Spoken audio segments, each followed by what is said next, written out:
Hi, so in this video I couldn't get any of my family members to be in it, so I have my dog. The mise-en-scène in the first shot of Ricci and Bruno entering, by having Ricci really be in a closed frame constantly throughout. It shows that Ricci can't leave until he makes his decision on what he's going to do, and no one else can enter in and influence his decision. So he's on his own and trying to make this decision regarding what he should do about the bike.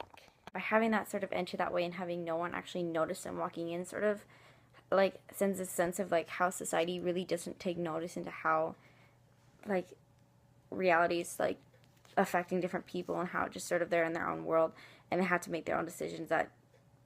dramatically affect their lives, but it really has no effect on anyone else's.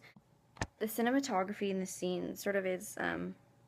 open when it comes to the amphitheater and the bikes and the entrance to the scene, and they're all sort of open because it doesn't really clarify that he hasn't made his decision yet. But when it's focusing on Ricci, it's a closed frame, which means that nothing can come in and nothing can influence his decision, that his decision is solely based on himself. So he's looking at all these different things, but nothing can sway his decision because he's sort of already made his decision with what he wants to do. This scene doesn't have the traditional use of shot reverse shot that many other films use when it comes to deciding like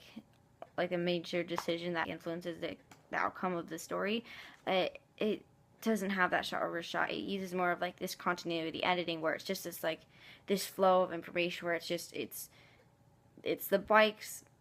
locked in front of the amphitheater, and then it's the amphitheater, and then it's how everything's distracted and how Ricci's still trying to make this decision. This film sort of is neorealism because it doesn't tell the difference between a big scene and a smaller scene, or the bigger moments and smaller moments, because there's this build-up where Ricci is making a decision if he wants to steal the bike or if he doesn't want to steal the bike, and it's such a build-up only to have him be caught trying to steal the bike. It's something that's realistic and that happens, rather than you think it'll be a big scene where he gets away, but it's really just a smaller action of him not getting away and the bigger action of him trying to make the decision, which is sort of twisted in a way because it's not the traditional film concept that everyone sort of desires. It's just more of a realistic way of looking at the outcome of stealing a bike.